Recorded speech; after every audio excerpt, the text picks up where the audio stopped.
हमने कई बार सुना है कि स्टॉक मार्केट से लोग पैसा कमाते हैं और स्टॉक मार्केट में लोग लॉस भी करते हैं। तो क्या ऐसा ही है? हाँ, स्टॉक मार्केट में अगर आपके पास प्रॉपर स्टॉक मार्केट का नॉलेज है तो आप पैसा ग्रो कर सकते हो। लेकिन अगर आपके पास स्टॉक मार्केट का नॉलेज नहीं है और फिर भी आप इन्वेस्टमेंट करने के लिए जाते हो तो आपको लॉस होने के चांसेस है। मैं आपको एक एग्जांपल दूंगा। अगर आपको जूते या चप्पल की दुकान डालनी हो और आपको बिना नॉलेज के आप दुकान डाल दोगे, शॉप डाल दोगे, तो आपको प्रॉफिट होगा? नहीं होगा। क्योंकि ऐसे बिजनेस में भी 6 या 1 साल का एक्सपीरियंस चाहिए कि मार्केट में कौन सा फैशन चल रहा है, क्या प्राइस चल रहा है, कौन सी कंपनी ने कौन से नए शूज लॉन्च किए हैं। अगर आपको ये पता होगा तो आप उसमें अपग्रेड करके पैसा कमाओगे। दुनिया में कोई भी बिजनेस ऐसा नहीं है जो बिना सीखे आ जाए। तो स्टॉक मार्केट में भी अगर आपको स्टॉक मार्केट के जो फंडेज है, स्टॉक मार्केट का जो नॉलेज है वो नहीं है और फिर भी आप इन्वेस्टमेंट करने के लिए जाते हैं तो आपको लॉस होगा। तो आज ये वीडियो में स्टॉक मार्केट के 6 जो मोस्ट इंपोर्टेंट टॉपिक है उसके बारे में बात करेंगे। उसके जो डाउट्स है वो आज हम लोग इस वीडियो में क्लियर करेंगे। लेकिन वीडियो पे जाने से पहले इंडिया में स्टॉक मार्केट में इन्वेस्टमेंट क्यों नहीं होती है, या अगर कोई इन्वेस्टमेंट करता है तो उसको पैसे ग्रो क्यों नहीं होते, उसके हम लोग 2 केस स्टडी देखेंगे, 2 सिचुएशंस देखेंगे कि लोगों के पैसे स्टॉक मार्केट में क्यों नहीं बनते। उसके बाद हम लोग ये जो 6 टॉपिक है वो बात करेंगे। तो पहला टॉपिक है स्टॉक मार्केट में अकाउंट ओपन करना। समझो कि 2023 में स्टॉक मार्केट में अप्रोक्स 12.6 करोड़ अकाउंट ओपन हुए। 2023 में 12.6 करोड़ ट्रेडिंग अकाउंट ओपन हुए इन्वेस्टमेंट के लिए। लेकिन मैं आपको एक बात बताता हूं, इसमें से 20 ईयर के बाद कितने अकाउंट ओपन हो गए, यानी कि 20 ईयर के बाद ये 12.6 करोड़ अकाउंट में से कितने अकाउंट में इन्वेस्टमेंट और ट्रेडिंग चालू होगी? तो 50% से भी कम अकाउंट में। क्यों? क्योंकि इसका जवाब है जो 50% लोग हैं उसमें से आधे यानी 25% लोग ऐसे होते हैं कि मेरे फ्रेंड ने इन्वेस्टमेंट किया है, उसके 10 लाख रुपए प्रॉफिट में आ गए तो मैं भी आज इन्वेस्ट करूं और कल मुझे 5 लाख रुपए प्रॉफिट हो जाए। लेकिन स्टॉक मार्केट में ऐसा कुछ होता नहीं है और ऐसा करने के लिए जाते हैं तो उसको लॉस होता है। फिर बोलते हैं स्टॉक मार्केट रिस्की है, स्टॉक मार्केट जुआ है, ऐसा करके अकाउंट है वो क्लोज कर देते हैं। बाकी बचे 25% लोग ऐसे होते हैं जिसको स्टॉक मार्केट का एस का भी पता नहीं होता, लेकिन उसको कोई ऐसा बोलता है कि भाई तू स्टॉक मार्केट में अकाउंट ओपन कर ले, मैं तेरा पोर्टफोलियो मैनेज कर दूंगा और पोर्टफोलियो मैनेज करके मैं तुझे लाखों करोड़ों कमा के दूंगा। तो ये भाई साहब स्टॉक मार्केट में अकाउंट ओपन करते और दूसरे को दे दे हैंडल करने के लिए। दूसरे अपने मन चाहे स्टॉक लेके उसका अकाउंट हैंडल करते और बाद में लॉस जाते हैं। फिर इसको बोलते हैं कि भाई तेरा पैसा डूब गया, क्या करूं, लॉस में है, क्या करूं? तो बोलते हैं जितना पैसा मिलता है उतना दे दो और अकाउंट करो क्लोज। तो ये सिचुएशन के हिसाब से ये जो 50% है वो 2-3 साल में ही ट्रेडिंग अकाउंट बंद कर देते और इसको पैसा ग्रो नहीं होता। लेकिन बाकी बचे 50% है जो रेगुलरली स्टॉक मार्केट में 20 ईयर के लिए इन्वेस्टमेंट करते हैं, उसका पैसा लाखों और करोड़ों में ग्रो होता है। क्योंकि 20 साल के अंदर कोई भी कंपनी होती है जिसके अंदर इन्वेस्टमेंट किया है वो प्रॉफिट में रहती है, अच्छी पोर्टफोलियो, अच्छा फंडामेंटल एनालिसिस वाली कंपनी में। तो स्टॉक मार्केट में लोग पैसा कमाते हैं नहीं कमाते, ये सिनेरियो के हिसाब से होता है। ये हुआ पहला केस। अभी दूसरा केस हम लोग बात करते हैं कि स्टॉक मार्केट में इन्वेस्टमेंट कितना होता है। अपनी पॉपुलेशन है उसके हिसाब से और अदर कंट्री के हिसाब से कितना पैसा इन्वेस्टमेंट होता है। तो मैं बात करता हूं इंडिया और यूएसए। तो इंडिया में अप्रोक्स 4% लोग स्टॉक मार्केट में इन्वेस्टमेंट करते हैं और यूएसए में 50% लोग स्टॉक मार्केट में इन्वेस्टमेंट करते हैं। तो यहाँ पे 4% इन्वेस्टमेंट करने के 3 कारण हैं। पहला तो उसको स्टॉक मार्केट के लिए पता नहीं है कि स्टॉक मार्केट कैसे वर्क करता है, उसमें कैसे इन्वेस्टमेंट करना चाहिए, वो उसको पता नहीं है। दूसरा पॉइंट, उसको स्टॉक मार्केट रिस्की लगता है कि मेरी जो मेहनत की कमाई है, मैंने जो मेहनत करके कमाई हुई है वो हार्ड अर्न मनी अगर मेरी चली गई तो रिस्क फैक्टर वो ध्यान में लेते हैं और डर जाते हैं। और तीसरा, उसको ऐसा लगता है कि मैंने कोई कंपनी में इन्वेस्टमेंट किया और वो कंपनी बंद हो गई तो मेरा कंपनी में मेरा पैसा है वो कंपनी में डूब जाएगा, यानी कि उसको फ्रॉड लगता है, उसके कारण वो इन्वेस्टमेंट नहीं करते। तो इस वीडियो में हम लोग स्टॉक मार्केट के 6 मोस्ट इंपोर्टेंट टॉपिक है जिसके बारे में बात कर रहे हैं। कोई भी जो स्टॉक मार्केट में इन्वेस्टमेंट करने के लिए आते हैं उसको कुछ क्वेश्चन होते हैं, वो क्वेश्चन हम लोग इस वीडियो में कवर करेंगे। तो वो 6 क्वेश्चन कौन से है वो पहले हम लोग आपको बता देते हैं, फिर उसके बाद हम लोग उसमें बात करेंगे। तो 6 टॉपिक में पहला टॉपिक है कि व्हाट इज स्टॉक मार्केट, हम लोग जहां पे इन्वेस्टमेंट करने वाले हैं एक्चुअल में वो है क्या और कैसे वर्क करता है। दूसरा पॉइंट है स्टॉक मार्केट में प्राइस हर एक सेकंड पे अप और डाउन होती रहती है, तो ये अप डाउन क्यों होती रहती है, इसके पीछे क्या लॉजिक है। तीसरा question most important, stock market risky है या नहीं है, स्टॉक मार्केट में हम लोग जो पैसा डालते हैं वो रिस्की है कि नहीं है। चौथा पॉइंट, स्टॉक मार्केट में कितने पैसे लेकर आना चाहिए तो इन्वेस्टमेंट स्टार्ट होती है, मतलब मेरे पास कितने पैसे होंगे तो मैं स्टॉक मार्केट में इन्वेस्टमेंट कर सकता हूं। पांचवा पॉइंट, स्टॉक मार्केट का अकाउंट कैसे ओपन करें। और वीडियो का लास्ट टॉपिक, स्टॉक मार्केट में इन्वेस्टमेंट करने के लिए मुझे कुछ नॉलेज चाहिए कि नहीं चाहिए, मतलब मैं कोई कॉमर्स बैकग्राउंड से या सीए बैकग्राउंड से या मुझे कुछ बैलेंस शीट कुछ अकाउंटिंग आता हो तो ही मैं स्टॉक मार्केट में इन्वेस्टमेंट कर सकता हूँ कि नहीं कर सकता हूँ, इसके बारे में हम लोग बात करेंगे। तो हम लोग स्टॉक मार्केट का पहला पॉइंट डिस्कस करेंगे, व्हाट इज स्टॉक मार्केट। देखो मेरा काम है आपको स्टॉक मार्केट का प्रॉपर नॉलेज देना, अच्छा नॉलेज देना और आपके सब डाउट दूर करना। तो वीडियो में भी थोड़ा लंबा हो सकता है क्योंकि हर एक टॉपिक में आपको एक सिंपल एग्जांपल देके समझाऊंगा कि स्टॉक मार्केट क्या है, रिस्की है नहीं और कितना पैसा करना चाहिए। तो वीडियो एंड तक देखते रहिए। तो पहला पॉइंट डिस्कस करते हैं कि स्टॉक मार्केट एक्चुअल में होता क्या है। तो एक मैं आपको एग्जांपल देता हूं, समझो कि मैं अभी एक घर पे प्लास्टिक कंटेनर बना रहा हूं, इसकी क्वालिटी भी अच्छी है और मेरी सेलिंग भी अच्छी है, लेकिन अभी मैं घर पे बना रहा हूं। तो मैं अभी इसको घर पे बना रहा हूं तो क्या होता है कि मुझे रेंट नहीं देना पड़ता फैक्ट्री का। दूसरा, मुझे एम्प्लॉय को सैलरी नहीं देनी पड़ती क्योंकि मेरे जो भी घर के मेंबर्स है वो मुझे काम में मदद करते हैं। लेकिन अभी मुझे अच्छे ऑर्डर मिल रहे हैं जिसमें मैं पहुंच नहीं पा रहा हूँ, ऑर्डर फुलफिल नहीं कर रहा हूँ, तो क्या होगा, मुझे कंपनी थोड़ी बड़ी करनी है, बाहर लेके जाना है, एम्प्लॉय रखना है और फिर बनाना है। तो इसके लिए मुझे 5 लाख रुपए की रिक्वायरमेंट है, 5 लाख रुपए की रिक्वायरमेंट। एक्चुअल में थोड़ा ध्यान से समझिएगा कि एक्चुअल में स्टॉक मार्केट में कंपनी कैसे आती है। यहाँ पे गृह उद्योग था, वहां से मैं कंपनी बाहर लेके जा रहा हूं, तो उसके लिए मुझे 5 लाख रुपए चाहिए। तो 5 लाख रुपए मुझे कौन देगा, तो पहला तो मैं फ्रेंड्स के पास जाऊंगा, दूसरा रिलेटिव और तीसरा बैंक। अभी मार्केट में, अभी सोसाइटी में ये तीन ऐसी चीजें जो मुझे 5 लाख रुपए तक दे सकते हैं, फ्रेंड, रिलेटिव और बैंक, या तीनों में से मैं कोई भी थोड़े थोड़े पैसे लेके भी ये 5 लाख में इसके पास से ले सकता हूं। अभी मुझे 5 लाख रुपए तीनों में से मिले, मेरी फैक्ट्री थोड़ी बड़ी की, ऑर्डर भी फुलफिल किया और 1-2 साल में जब मेरा प्रॉफिट बढ़ा तो 5 लाख रुपए मैंने इसको दे दिए। अभी क्या हुआ, अभी मुझे इंटरनेशनल मार्केट में से ऑर्डर आने लगे, आपकी क्वालिटी अच्छी है, आप क्वांटिटी भी देते हो, प्राइस भी आपका बराबर है, तो आप बड़ी फैक्ट्री लगाओ और इंटरनेशनल मार्केट में प्रोडक्ट सप्लाई करो। तो इंटरनेशनल मार्केट में सप्लाई करने के लिए मुझे मेरी फैक्ट्री बड़ी करनी है, तो बड़ी करने के लिए मुझे चाहिए 50 करोड़ का फाइनेंस, 50 करोड़ का फाइनेंस। अभी ये 50 करोड़ का फाइनेंस मुझे फ्रेंड देंगे नहीं, रिलेटिव देंगे नहीं, बैंक देगी नहीं, तो ये 50 करोड़ का फाइनेंस मुझे कहां से मिलेगा। मुझे तो फैक्ट्री बड़ी करनी है, अभी मेरी फैक्ट्री प्राइवेट लिमिटेड है तो उसको मुझे पब्लिक लिमिटेड करनी है, मुझे बड़ी करनी है, तो मुझे कौन देगा, तो ये 50 करोड़ मुझे देंगे इंडिया की पब्लिक।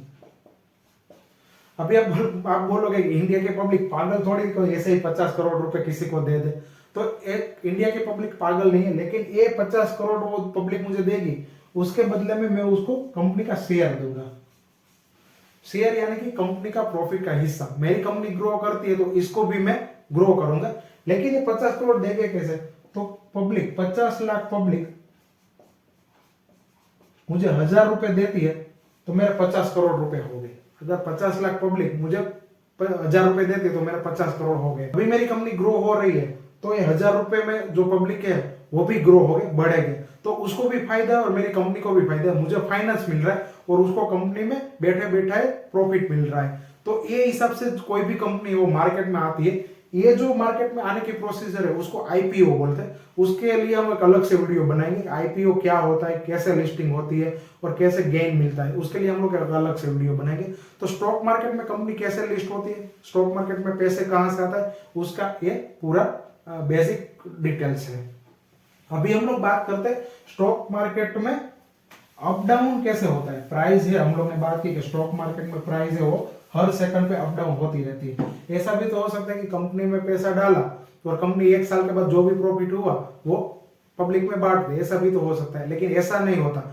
हर एक सेकंड पे प्राइस अप डाउन होता है। उसका कारण ये है कि समझो 50 लाख पब्लिक ने ₹1000 दिए थे, लेकिन इसमें से कोई एक या दो पब्लिक कंपनी के पास जाती है और बोलते कि मेरा ये ₹1000 वापस दो, तो ये पॉसिबल है क्या? कंपनी ₹1000 एक इंडिविजुअल 50 लाख में से एक इंडिविजुअल को ₹1000 वापस देने का बोले तो कंपनी दे पाएगी? नहीं, क्योंकि कंपनी ने जो 50 करोड़ रुपए आए हैं वो उसने वहां पे इंफ्रास्ट्रक्चर, एम्प्लॉय, रॉ मटेरियल उसके ऊपर और मशीनरी के ऊपर डाला हुआ है, यानी कि वो पैसा इन्वेस्ट हो गया। वो एक इंडिविजुअल को पैसा नहीं दे सकते, लेकिन इसको घर पे इमरजेंसी सिचुएशन है, यानी कि कुछ मेडिकल है, मैरिज है या कुछ ऐसी सिचुएशन है कि इसको पैसे चाहिए, तो उसको पैसे वापस कहां से मिलेंगे? तो उसके लिए एक एक्सचेंज होता है, एक एक्सचेंज होता है, और एक्सचेंज के अंदर बायर्स और सेलर्स दोनों होते हैं। सेलर्स यानी एक पर्सन जिसको शेयर बेचना है और दूसरा एक पर्सन बाय, वो बाय क्यों करेगा कि समझो कंपनी ने 6 महीने में ग्रो की और उसका 1000 का 1050 रुपए एक शेयर का हो गया, तो ये जो सेलर्स है उसको 50 रुपए का बेनिफिट मिलेगा बेचने के टाइम पे, क्योंकि उसको पैसे चाहिए अभी और शेयर का प्राइस भी बढ़ा हुआ है, यानी कि 50 रुपए बढ़ा हुआ है, तो ये जो बेचेगा उसको प्रॉफिट मिलेगा। लेकिन बायर्स को ऐसा लगता है कि ये कंपनी अच्छा ग्रो कर रही है, तो अच्छा ग्रो करे तो इसमें अभी इन्वेस्ट करेंगे तो आगे जाके फायदा है, तो ये परचेस वाला है, ये है इसको सेल करना है। तो यहाँ पे शेयर की बाइंग और सेलिंग होती रहती है। तो ये यहाँ पे कंपनी डायरेक्ट किसी पर्सन को पैसा नहीं देती, लेकिन एक्सचेंज पे बायर्स और सेलर्स वही कंपनी के शेयर बाइंग और सेलिंग करती रहती है। अभी समझो कि अभी कुछ न्यूज आए कि एक्स कंपनी में कुछ 100 करोड़ का घोटाला हुआ है, तो क्या करेंगे? जो भी शेयर होल्डर है वो सेलिंग चालू कर देंगे, यानी कि शेयर बेचना चालू कर देंगे। जैसे ही शेयर बेचना चालू करेंगे तो एक्स कंपनी की जो भी शेयर प्राइस है वो कम हो जाएगी। मार्केट में कुछ ऐसी न्यूज आती है जैसे कि यूक्रेन रशिया वॉर था, ऐसी कुछ बड़ी इंटरनेशनल न्यूज या लोकल न्यूज आती है, तो सेलर्स अपने शेयर सेल करके पैसे को विड्रॉ करने लगते हैं, तभी एक्स कंपनी के जो भी शेयर होंगे उसकी प्राइस कम होगी। लेकिन अगर वाई कंपनी कोई है वो अच्छा प्रोडक्ट लॉन्च करती है तो उसकी बाइंग बढ़ेगी। वाई कंपनी है उसने कुछ लॉन्च किया, जैसे कि रिलायंस ने जियो फाइबर लॉन्च किया और उसकी अगर अच्छी फैसिलिटी है तो उसके शेयर की बाइंग बढ़ेगी, मतलब लेने वाले बढ़ेंगे, तो जैसे ही लेने वाले बढ़ेंगे तो उसका प्राइस भी ऑटोमेटिक बढ़ेगा। Stock market price up down होने के पीछे ये पूरा फंडा है। अभी स्टॉक मार्केट की हम लोग तीसरे पॉइंट के ऊपर बात करते हैं, और वो स्टॉक मार्केट रिस्की है कि नहीं है। तो इसके बारे में मैं आपको एक एग्जांपल देना चाहता हूं ताकि आपको एकदम क्लियर हो जाए। समझो कि हम लोग कहीं पे पिकनिक के ऊपर गए हुए हैं, वहां पे पिकनिक के ऊपर जाने के बाद वहां पे एक स्विमिंग पूल है, एक फार्म हाउस है, वहां पे स्विमिंग पूल है। स्विमिंग पूल में 8-10 लोग मस्त स्विमिंग कर रहे हैं, अच्छे से स्विमिंग कर रहे हैं। आपको थोड़ा स्विमिंग आता है, थोड़ा नहीं आता है, लेकिन जुनून में आके वो जो स्विमिंग कर रहे हैं उसको देख के आप उसके अंदर कूद जाओगे तो क्या होगा? आप डूब जाओगे और डेथ भी हो सकती है, क्योंकि आपको स्विमिंग का प्रॉपर नॉलेज नहीं था और फिर भी आप जुनून में आके कूदे। इसके लिए आपको डैमेज। पूरी जिंदगी क्या हम लोग को ऐसे ऊपर से उसको देखते ही रहेंगे कि भाई स्विमिंग ये लोग कर रहे हम देखते रहे? नहीं, ऐसा नहीं है। आप स्विमिंग की ट्रेनिंग स्कूल में जाके फीस भर के अगर आप प्रॉपर स्विमिंग सीखते हो और उसके बाद 6 महीने के बाद आके आप उसके साथ इफेक्टिवली स्विमिंग कर सकते हो। तो स्टॉक मार्केट भी सेम वही चीज है। स्टॉक मार्केट में आपके फ्रेंड ने इन्वेस्टमेंट किया है, उसका 10-15 लाख प्रॉफिट 10 साल में अर्न हुआ है, उसको देख के आज आप इन्वेस्ट करके कल आप बोलोगे मुझे भी 10 लाख का प्रॉफिट हो, तो कभी होता नहीं है, क्योंकि कुछ भी चीज सीखे बिना करने से आपको लॉस होता है। मैंने वीडियो के स्टार्टिंग में भी बताया कि दुनिया में कोई भी ऐसा बिजनेस नहीं है जिसके अंदर लॉस नहीं होता हो, लेकिन आप अगर प्रॉपर तरीके से एक्सपीरियंस से उसके अंदर जाओगे तो आपको 100% उसमें प्रॉफिट होता है। अब वीडियो का अगला पॉइंट, स्टॉक मार्केट में कितने पैसे लेके हम लोग को इन्वेस्टमेंट करना चाहिए, तो उसके लिए बात करते हैं। कोई बोलता है कि स्टॉक मार्केट में अगर इन्वेस्टमेंट करना है तो आपको 1 लाख रुपए तो चाहिए, अगर 1 लाख रुपए हो गए तभी स्टॉक मार्केट में कुछ स्टॉक आएंगे। तो इसके बारे में बात करते हैं। समझो कि 1 लाख रुपए है मेरे पास और इसका मैं स्टॉक लेने के लिए जाता हूं, तो अगर एमआरएफ का मैं शेयर, हाई क्वालिटी स्टॉक की मैं बात करूं, एमआरएफ का शेयर लेने के लिए जाऊंगा तो एक भी शेयर नहीं आएगा, क्योंकि एमआरएफ का शेयर 1 लाख के ऊपर है। और अगर मैं रिलायंस की बात करूं, समझो कि मैं रिलायंस का शेयर लेने के लिए जाता हूं तो 40 शेयर आएंगे, क्योंकि 2500 रुपए का एक शेयर है, तो 40 शेयर आएंगे। तो ये 40 शेयर लेके मैं ऐसे ही बैठा रहूं तो मेरे क्या अकाउंट में स्टॉक मार्केट में करोड़ रुपए आएंगे? मोस्ट प्रोबेबली नॉट, क्योंकि मैंने वन टाइम इन्वेस्टमेंट किया और उसके ऊपर मैं वेट कर रहा हूं कि मेरे पैसे हो गए नहीं। मेरे पैसे ग्रो हो गए कि नहीं। तो स्टॉक मार्केट इन्वेस्टमेंट करने का एक फंडा होता है, एक प्रॉपर मेथड होता है। वो क्या होता है, तो वो मेथड बताने से पहले मैं वापस आपको एक एग्जांपल देता हूँ। समझो कि एक बार क्या हो कि मेरे घर में जो नल का पाइप होता है वो कुछ जाम हो गया, तो नल के अंदर 5-6 बूंदे ही पानी आ रहा था, ज्यादा पानी आ नहीं रहा था, और मुझे दूसरे दिन के लिए पानी चाहिए था नहाने के लिए। तो मैंने क्या किया, उसके नीचे एक बाल्टी रख दी और मैं मेरे काम के लिए चला गया। काम में से आया, मैंने मेरा सब रूटीन काम किया और सो गया। दूसरे दिन जब उठ के मैंने देखा तो मेरी वो पूरी बाल्टी थी वो भरी हुई थी। तो यहाँ पे क्या हुआ, मेरे पास इनकम का सोर्स मतलब पानी का सोर्स 5-6 बूंदे ही था, लेकिन मैंने क्या किया, 24 आवर्स का एक टाइम पीरियड है वो मैंने इन्वेस्ट किया। तो मुझे पूरी बाल्टी भर के पानी मिला। सेम यही फंडा हम लोग स्टॉक मार्केट में यूज करते हैं पैसा बनाने के लिए लॉन्ग टर्म में। कैसे, हम लोग एक एग्जांपल देखते हैं ताकि आपको क्लियरली समझ में आ जाए स्टॉक मार्केट में करोड़ रुपए कैसे बनते हैं। तो आपकी सैलरी में से 5,000 रुपए आप मंथली इन्वेस्टमेंट करो। 5,000 रुपए हर महीने आप इन्वेस्टमेंट करो। कितने, 25 साल के लिए, 25 ईयर। और अगर मार्केट 15% रिटर्न जनरेट करता है तो आपको 25 साल के बाद आपके पास 1.25 करोड़ रुपए होंगे। 5,000 रुपए 25 साल के लिए, और अगर मार्केट ने 15% रिटर्न जनरेट किया तो आपके पास 1.25 करोड़ रुपए हो गए। तो ये कैलकुलेशन मैंने कहां से निकाली, तो ये कैलकुलेशन आप कोई भी वेबसाइट में जाके म्यूचुअल फंड कैलकुलेटर या एसआईपी कैलकुलेटर में जाके आप कैलकुलेट करोगे तो आपको अमाउंट मिलेगी। अभी पैसा जल्दी बनाना है या लेट बनाना है, ये आपके इन्वेस्टमेंट के ऊपर डिपेंड करता है। अगर आपका इन्वेस्टमेंट इंक्रीज करते हो तो आपका ये जो ड्यूरेशन है 25 साल का 1 करोड़ रुपए बनाने का, वो कम हो जाएगा क्योंकि आप ज्यादा पैसा इन्वेस्ट करते हो इसके लिए। लेकिन अगर आप कम पैसा इन्वेस्टमेंट करते हो तो आपका ये जो टाइम है वो बढ़ जाएगा। मतलब आपको अगर टारगेट है स्टॉक मार्केट में से 1 करोड़ रुपए कमाना है तो आप कितना इन्वेस्टमेंट करते हो वो मोस्ट इंपोर्टेंट पॉइंट है, और कितने साल के लिए करते हो वो उसके ऊपर डिपेंड रहता है। Stock market average 15 to 20% return generate करता है। कोई केसों में अगर स्मॉल कैप कंपनी है तो ज्यादा भी रिटर्न जनरेट करता है, लेकिन यहाँ पे हम लोग एग्जांपल के लिए 15% जो मिनिमम रिटर्न जनरेट करता है वो कैलकुलेट किया है। तो ये हिसाब से आप स्टॉक मार्केट में 5,000, 2,000, 3,000 या 10,000 से भी स्टॉक मार्केट इन्वेस्टमेंट स्टार्ट कर सकते हो। इसके लिए हम लोग को कुछ बड़ी अमाउंट लेने की जरूरत नहीं है। अभी इसके बाद का पॉइंट आता है स्टॉक मार्केट में अकाउंट कैसे ओपन करें। हम लोग ने डिस्कस किया स्टॉक मार्केट क्या है, प्राइस अप डाउन क्यों होता है, रिस्की है, कैसे इन्वेस्टमेंट। लेकिन अगर आपके पास स्टॉक मार्केट का अकाउंट ही नहीं होगा तो आप कैसे इन्वेस्टमेंट करोगे। तो पहले स्टॉक मार्केट में अकाउंट ओपन करने के लिए बहुत लंबी प्रोसीजर थी, डॉक्यूमेंट वर्क था, ट्रेडिंग अकाउंट था, वो सब था। लेकिन अभी आईटी की प्रोग्रेस होने के कारण आप स्टॉक मार्केट में कोई भी वेबसाइट में जाके 5 मिनट में अकाउंट ओपन कर सकते हो, जैसे कि जीरोधा, एफस्ट्रॉक, ग्रो, बहुत सारे ब्रोकर्स है जो आपके अकाउंट ओपन कर देंगे। ओपन करने के लिए आपको बैंक अकाउंट, पैन कार्ड और एक आधार कार्ड चाहिए। ये डॉक्यूमेंट अपलोड करने के बाद आपका अकाउंट ओपन हो जाएगा।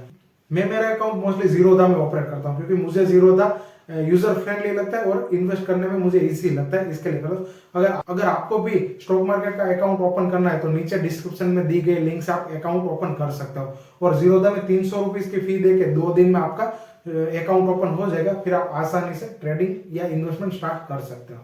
अभी वीडियो का लास्ट पॉइंट आ रहा है। लास्ट पॉइंट में स्टॉक मार्केट के लिए कॉमर्स बैकग्राउंड जरूरी है कि नहीं, मतलब अकाउंटिंग आना चाहिए तभी हम लोग स्टॉक मार्केट में इन्वेस्टमेंट कर सकेंगे, ऐसा नहीं होता। स्टॉक मार्केट इन्वेस्टमेंट करने के लिए आपको कंपनी को पहचानना रहता है कि कंपनी क्या कर रही है, कंपनी की प्रोग्रेस क्या है, पिछले 5 साल में कंपनी ने क्या किया है और अगले 5 साल में कंपनी क्या करने वाली है, ये आपको पता है तो आप स्टॉक मार्केट में इन्वेस्टमेंट कर सकते हो।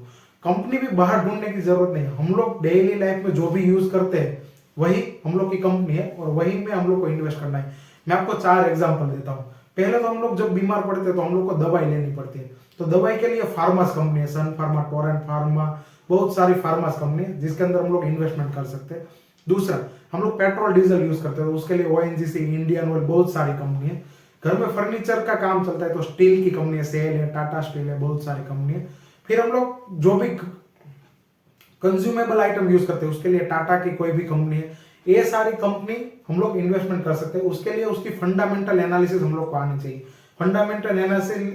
फंडामेंटल एनालिसिस के लिए भी हम लोग एक अलग से वीडियो बनाएंगे, कंपनी को कैसे जज करें कि ये कंपनी में इन्वेस्टमेंट करना है कि नहीं करना है, वो हम लोग एक अलग से उसका एक वीडियो बनाएंगे और करेंगे। तो स्टॉक मार्केट में इन्वेस्टमेंट करने के लिए हम लोग को कुछ accounting, CA, balance sheet check करना, ऐसा एजुकेशन लेने की जरूरत नहीं। एक सिंपल कोई भी फंडामेंटल एनालिसिस के थ्रू कोई भी पढ़ा लिखा हो, कोई भी आदमी जो एजुकेटेड हो या नो एजुकेटेड हो, लेकिन जिसको जजमेंट लेना आता हो, वो कोई भी आदमी स्टॉक मार्केट के अंदर इन्वेस्टमेंट कर सकते हैं।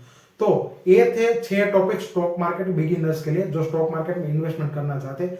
आपको अगर कोई टॉपिक में डाउट है तो मुझे कमेंट सेक्शन में कमेंट करके जरूर बताइए। और अभी तक मेरे चैनल को सब्सक्राइब नहीं किया है तो उसको सब्सक्राइब कर लीजिए। और अपना फ्रेंड जो भी स्टॉक मार्केट में इन्वेस्टमेंट करना चाहते हैं लेकिन स्टॉक मार्केट क्या है उसको समझ में नहीं आता है, तो ये वीडियो उसके साथ जरूर शेयर कीजिए और इस वीडियो को लाइक कीजिए। Thank you.